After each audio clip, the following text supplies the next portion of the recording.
Hello and welcome back to another episode of Reefcraft. Today we're going to be looking at wild goby species, and these things are so hard to film. It's because they're tiny and they're usually living on or inside of things, and they're very good at camouflaging or getting away from predators. And like always, I'm going to show you a broad range of species and hopefully a couple in there that you've never seen or heard of before. Okay, let's get into the first species. This is the Rainford's Goby, also known as the Court Jester Goby or the Old Glory Goby. I'm starting with this fish because it's one of my favourite species of goby. It is so beautiful and brightly coloured, and it's awesome because it also eats a lot of hair algae and detritus from your tanks. Now, all the literature on this species says it lives on muddy or sandy areas around coral reefs, but I tend to find them actually on the reef. And you can see here, they live in these sparsely coralled areas and they tend to be solo. But you do find them in slightly higher densities, like you can see here. They do have a small territory, so these guys won't be getting too aggressive towards each other. Now, this might also look like a Rainford's Goby, but it isn't. This is the Hector's Goby. It's very similar, has different colorations, pretty much adopts the same niche, and they hang out around the same areas, which means they're going to eat similar things. So they're going to eat the detritus, they do all the hair algae and pick algae off rocks. You can kind of see it here picking. Now, cool thing about this is the Hectors and the Rainfords can actually hybridize, and if you want to see that, give it a quick Google. Now, this next one has been a target species of mine forever. This is the pink-eyed goby, and they're incredibly cute and translucent. This is pretty much as big as they get, reaching a maximum of about 2.5 centimeters. Now, these guys are heavily reliant on acropora coral. They tend to spend all day hovering or sitting on the end of the branches. And because of this, they're actually a near threatened species because acropora is heavily susceptible to coral bleaching. And if we lose too much, we might lose a lot of this fish. Now, a cool thing I've read about this is they actually eat the parasites off the acropora. I've never seen this, so don't hold me to it, but it's a cool possibility when you think about it for our tanks. Up next, we have the gold-headed sleeper goby, the gold Sandsifter, or the Blueline, whatever you want to call it, they're all the same fish. Now, this is a pretty popular aquarium species. Being a Sandsifter, you probably expect it to be above sand. I almost always typically find them above these rocky areas or coral rubble. They're almost always in pairs and they're always sifting sand and detritus on and around the rocks, exactly like you can see in this clip here. If you've ever kept these, you know that they kind of pick up all of the sand and detritus and spread it all over your tank. And from seeing them in the wild, I kind of get why. They don't typically live in and around sand. They tend to live in these coral rubble or rocky areas, and that's just what they do, which is probably why there's better options when it comes to Sandsifters for your tank. But I'm not going to deny they are one of the prettiest sand-sifting goby species out there, and the fact that they always in pairs makes them really awesome. This is actually a color variant of that same species. This is one that's sort of missing the yellow, and then I got another one in New Caledonia. These guys don't have the gold head at all, they still have the blue barred cheek, and they are living in a slightly different environment. They might be a different species, I cannot for the life of me work it out. If you think you know, let me know. You can kind of see their little burrow there, pretty awesome little fish. Maybe it's a Greenband Goby, I'm not sure. I'll put the scientific name on the screen, you let me know what you think.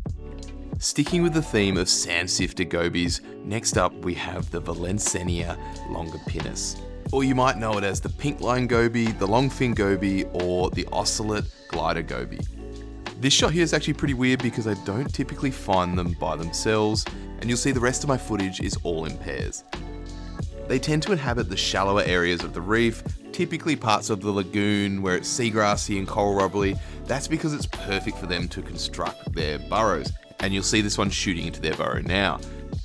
These guys are actually the architects to their burrows, and you can see that here they're maintaining their hole. Pretty awesome footage, and it's very different to shrimp gobies where the shrimp is in charge of maintaining the burrow. However, every now and again you will find these guys with a shrimp. When it comes to breeding, the male is in charge of looking after the eggs, and the female will actually build a mound to help redirect water flow to assist with the eggs. Now, what you might gather from this is there's plenty of other species of Sandsifter gobies out there that are just not that common to see. This is another one. It is the diamond Watchman goby. They have an awesome orange pattern down the side of their body. And I tend to find them just a little bit deeper than other ones, and they also need this coral rubbly sandy bottom so they can build their burrows. This Sixspot Goby is yet another Sandsifter that you might find on the ocean floor. These guys are pretty obvious. They have 6 blue dots on their cheeks and they're very easy to tell apart. They're like the others, they stick in pairs, but they tend to be on this more sandy substrate. Okay, let's take a little break from the Sandsifters. This one's completely different. These guys are Citrine Gobies and they tend to live in Acropora, Ceratopora, Poecilopora, all types of SPS corals. They are so difficult to film because they just run away from you all the time. This one here, you can see where I've zoomed in, it's tiny, but they are such an awesome little coral goby. They also are covered in a toxic slime that deters predators, so kind of like a lemon. Before I say anything about this next fish, check out how cool that trachea is down in that bottom corner. Didn't even know it was there. Anyway, this is the fire goby. This fish has an extremely long dorsal fin and they use this in a flicking motion to communicate with others of its species. Now these guys also live in burrows, just like a lot of the other gobies, and they live in pairs or singularly, but also when they're younger, they live in smaller groups. Now, a cool thing this fish does is they sit facing into the current so that all their food prey, which is small invertebrates, can get washed towards them where they feed. Now, if you have an aquarium, please observe this because it's such a cool behavior. You probably thought I was done with the Sandsifters, but I've got to come back for one more. This one is known as the white-barred sandsifting goby, or just the white-barred goby. And like the others, they also construct a burrow and will sift sand to collect its food by sifting out any sort of organic materials. This shot's actually really interesting. They can be found in incredibly shallow water. You can see that with the shimmer in that water and all the algae. It's pretty inhospitable for most other species of coral or anything like that, but these guys love it. And like a lot of other Sandsifters, these guys will actually form monogamous pairs, meaning they'll stick together for multiple breeding seasons or even for life. And it's the male's responsibility to care for the eggs that are laid inside those burrows. And they typically don't just have one burrow, they usually have quite a few scattered around so they can escape and hide if any predators are following them. I'm not going to go too much into this next one. I actually did a video on the shrimp in this on my last video, so go back and watch that if you want, but you can see the two gobies, I don't know what species they are, and you can see the shrimp that's maintaining their holes while they stand watch. This next shot is of a stony ghost goby, and it's one of the coolest names you come across in any of the gobies, and these guys are translucent and very, very difficult to see as they hide out on the reef like this. This next one is another really cool cryptic species of goby that lives on soft corals and things like this gorgonian. Yeah, you're gonna need your best eyes to be able to see this because even with the zoom lens, it is tiny. It is right there on that central branch. If you can see its eyes, I'll point at it now. How freaking cute is that little thing? Anyway, if you're out diving or snorkeling, always double check these branches that are horizontal like this because you never know what they might contain. You're gonna need great eyesight to see this one too. This is the Eviota seabrii, and it has a common name of seabreeze, pygmy goby, or the striped dwarf goby. They like to hang out on hard corals, especially things like parietes, where it's sort of smooth and they can sort of jet around on. They are a skittish little fish, and pretty much because they see everything as a predator, you can sometimes find them hanging out like groups like this. They are such an awesome thing to find, and keep your eye out on any stony hard corals that are sort of flat and round. You never know what you're going to find. And this is some shocking footage, and I'm sorry it's a little bit blurry, but this is a pretty rare little species of goby. It's a neon dwarf goby, and I'm actually diving here again in a few weeks, so hopefully I get some better footage. On these massive whip corals, you'll sometimes find whip coral gobies, like you can see there.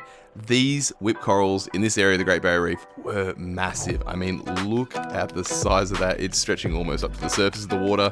But every time you see these, if you're diving or snorkeling, always carefully check along the body of the whip coral. You never know what you're going to find. Sometimes you'll find whip coral shrimp. Most of the time though, you'll find these whip coral gobies as they're pretty common. This one is a Bryaninops yongii. but there is actually a heap of different ones that you can find on whip corals, so let me know if you find one next time you're out swimming in the ocean. Scissortail dartfish. These were one of my favorites when I was growing up. They have just such a cool swimming style where they flick their fins and they sort of scoot around, hovering above the reef.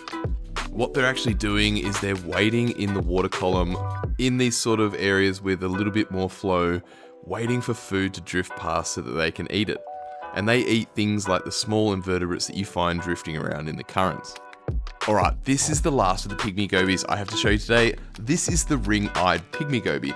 Now, a really cool fact about these Pygmy Gobies is they have one of the shortest lifespans of any vertebrate in the world, with an average life of around 59 days.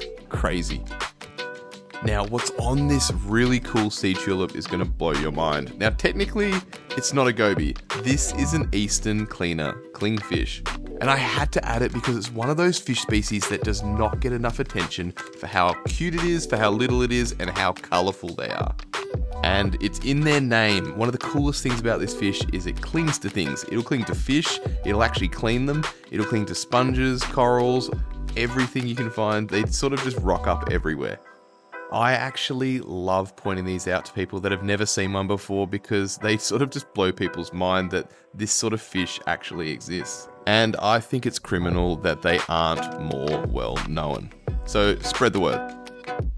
And this goby here, you're actually going to find in Sydney Harbour, which is crazy, and a lot of people don't know they exist, and this is the decorated sand goby. And why not one more Sandsifter? This is another Sandsifter that actually lives in Sydney Harbour as well, and is the 2-striped goby. Anyway, that's all I've got for today. I hope you enjoyed this video. If you want to go see some other videos, I'll put some on screen now. I've done corals, fish, inverts, you name it, I've done it. If you think I've missed it, remember to drop a comment and let me know. Oh yeah, and like and subscribe, and I'll catch you on the next one.